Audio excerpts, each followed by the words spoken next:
warahmatullahi wabarakatuh. Kembali lagi di channel. Hari ini kita cerita. Kali ini aku Emma mau nyeritain, mau review apa itu fetal Doppler. Pengalaman aku selama pakai fetal Doppler. Jadi pertama, fetal Doppler itu kan fungsinya untuk mendeteksi detak jantung janin ya. Biasanya itu dipakai oleh bidan, juga dokter. Mungkin kalau dokter kan lewat USG ya, jadi terlihat janinnya juga dimonitor. Tapi bidan biasanya menggunakan Doppler. Itu pada umumnya sih disarankan itu dipakainya di usia 3 bulan ke atas. Biasanya udah di trimester 2, jadi jelas banget untuk bisa ngedengerin suara detak jantungnya. Nah,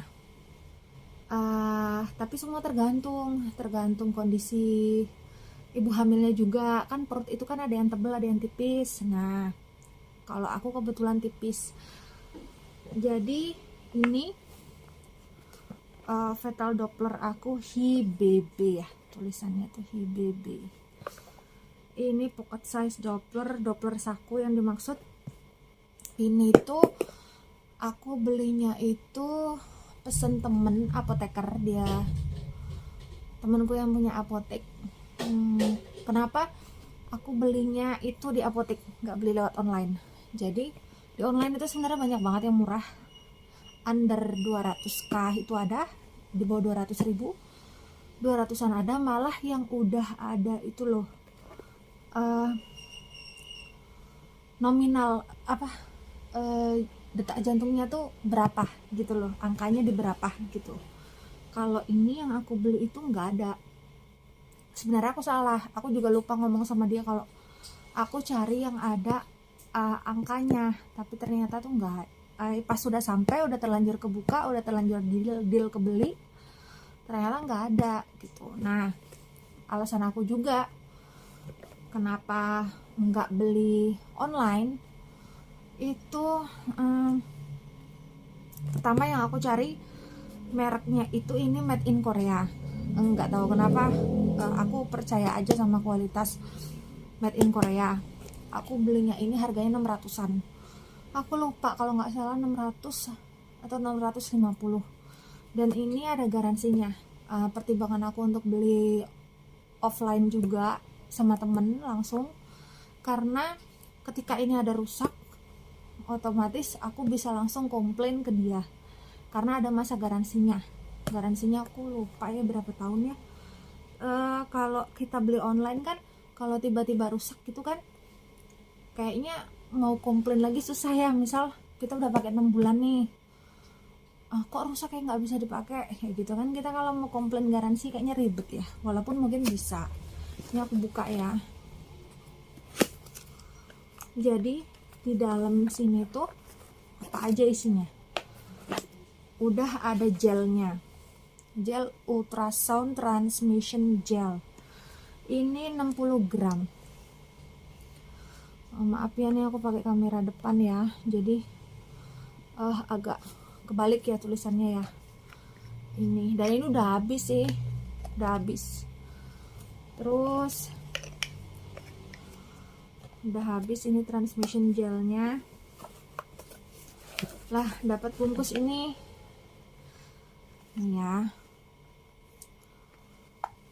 Nah, ini Dopplernya pakai baterai guys, tapi jangan lupa ya baterainya. Kalau udah misalkan ini dihidupin ya, ini dihidupin. Nah, ini cuman ada gambar kayak hati, heart gitu aja sih, tapi nggak ada nominalnya, nggak ada layar monitornya gitu, jadi cuman ada dengar suaranya aja. Nih, jadi nanti dikasih gel dulu di perut pakai ini. Nah, setelah itu nanti kita cek sendiri. Jangan lupa kalau udah selesai dimatiin, karena kalau misalkan nggak dimatiin baterainya tiba-tiba habis. Karena aku udah beberapa kali ternyata kesenggol kali ya, lupa matiin, tiba-tiba pas mau dipakai besoknya udah habis tuh. mendadak baterainya habis.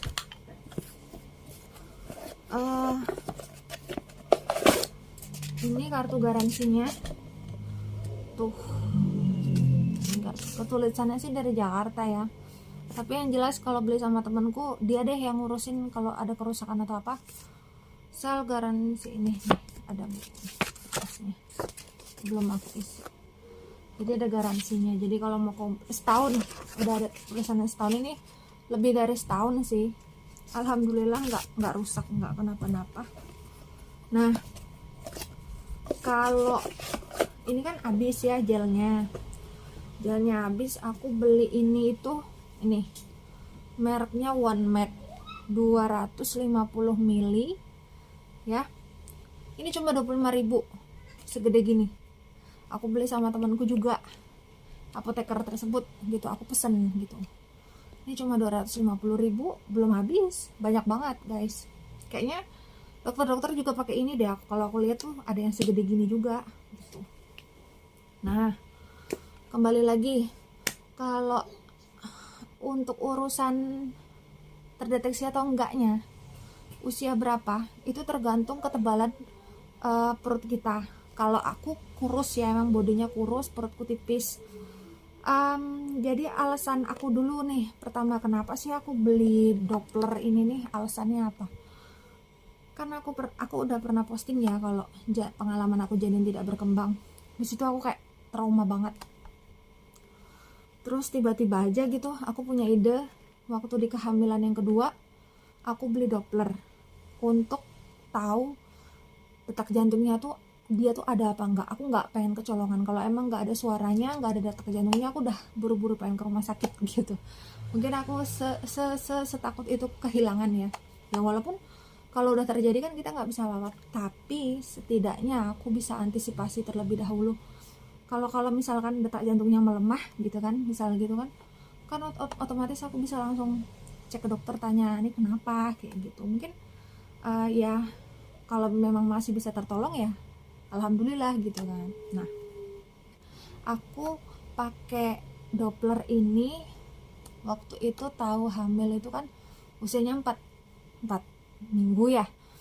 Yang hamil kedua itu alhamdulillah yang setelah gagal berkembang itu kan aku di seling November, Desember, Januari, Februari itu seling 3 bulan lah. Seling 3 bulan aku alhamdulillah hamil lagi. Nah, aku putuskan beli Doppler. Aku coba waktu usia 4 minggu kan nggak bisa, karena memang di USG aja dokternya nggak menyarankan USG karena alasannya belum terlihat. 6 minggu aku coba belum.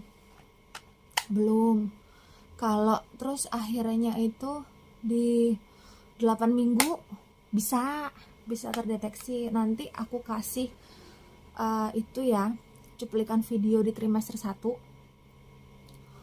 Tapi aku lupa persisnya video yang aku rekam itu waktu usia janinnya berapa minggu. Tapi yang jelas itu di trimester 1. Karena kalau udah masuk trimester 2 aku udah nggak pakai ini lagi, karena dari 8 minggu aja tuh sebenarnya aku udah kerasa uget-uget, kayak ada yang gerak-gerak di janin aku. Mungkin karena memang tipis ya perutku tuh. Nah, 3 bulanan itu udah makin kerasa, jadi aku udah nggak ngecek lagi. Kalau nggak salah seingat aku itu bisa mendeteksi ini tuh detak jantungnya itu di saat usia kandungan 8 minggu. Alhamdulillah, jadi tiap hari tuh aku ngecek, pagi kadang malam itu aku ngecek, kadang siang. Pokoknya aku orangnya khawatiran banget, nggak mau kehilangan banget pokoknya. Dan jadi aku selalu ngecek. Misalkan tadi habis nggak sengaja ngangkat berat atau kelelahan sedikit, aduh gimana ya. Jadi aku akhirnya ngecek kayak gitu, bolak-balik ngecek. Walaupun sebenarnya Doppler itu tidak disarankan oleh dokter dan bidan kita untuk mempunyainya. Karena apa? Yang ditakutkan salah satunya adalah kekhawatiran, karena ada perbedaan suara detak jantung dan suara nadi atau usus ya. Itu antara itu sepertinya nadi ya kalau nggak salah. Sepertinya itu suara nadi gitu. Nah, karena Nanti saya bakalan tayangin perbedaan detak jantung sama suara nadi atau usus ya. Maaf saya nggak paham ya istilahnya ya. Tapi yang jelas supaya kalian bisa membedakan. Awalnya agak susah. Nah, ini nanti ada videonya. Awalnya itu memang agak susah. Kenapa? Karena mungkin kita yang awam itu suaranya tuh kayak lebih pelan kan. Kalau kalau bukan detak jantung itu kayak usus atau nadi tuh tuk tuk tuk. Di saat usia semester itu tuh gampang banget dapetnya. Ini bukan ya gitu. Kalau detak jantung di trimester 1 janin itu kenceng banget, tuk tuk tuk. Perbedaan detak jantung sama nadi itu, detak jantung itu berdetaknya kenceng banget, tuk tuk tuk tuk tuk tuk tuk gitu. Tapi kalau usus atau janin itu nggak secepat itu, biasanya cuma tuk tuk tuk ya. Nanti bisa dilihat aja ya perbandingannya di video. Nah itu perbedaannya itu. Jadi tidak disarankan karena takutnya memunculkan kekhawatiran dan kita salah dalam menggunakan Doppler tersebut ya. Jadinya takutnya khawatir aja. Terus boleh nggak sih tiap hari pakai Doppler, ngecek gelnya nih berpengaruh nggak, ultrasonnya berpengaruh nggak sih sama janin? Sepemahaman saya nggak ada pengaruhnya. Mau USG, keseringan USG juga nggak apa-apa, mau tiap hari ngecek juga nggak apa-apa, karena saya sudah browsing juga, itu insya Allah aman. Soal mau dipakai ultrasound ini mau dipakai tiap hari atau tidak, nggak ada efeknya. Dan alhamdulillah anak saya terlahir sehat normal. Dan di kehamilan ketiga saya pakai lagi, tapi karena saya sudah tambah gemuk setelah melahirkan ya, naiklah berapa kilo dan sesar juga. Nah sepertinya perut saya rada tebel, lebih tebel sedikit. Jadi waktu di kehamilan yang ketiga itu 8 mingguan itu belum terdeteksi, agak susah. Jadi kalau nggak salah itu di usia kandungan 9 atau 10 minggu ya, kalau nggak salah 9 atau 10 minggu itu baru bisa mendeteksi detak jantungnya. Jadi bagi teman-teman itu terserah kalian mau pilih pesan beli offline atau beli online, yang lebih murah juga ada. Hanya perbedaannya soal ketahanan saya kurang paham ya kalau merek lain, tapi secara review yang merek Hibebe ini bagus, made in Korea. Ini juga udah saya buktikan, udah setahun lebih, alhamdulillah nggak ada masalah, bagus aja. Terus juga garansinya setahun. Mungkin juga yang tempat lain juga sama garansinya setahun, tapi kalau kita beli online kita nggak tahu ya komplainnya mudah atau enggak diprosesnya ketika ada kerusakan ya. Tapi jatuhnya kalau kita beli online banyak banget yang murah, bahkan di bawah 200.000 tuh banyak, bahkan udah ada layarnya gitu kan, angkanya detak jantungnya berapa, normalnya berapa gitu. Kalau ini nggak ada. Udah sekian, segitu dulu video review fetal Doppler dari saya. Semoga bermanfaat. Wassalamualaikum warahmatullahi wabarakatuh.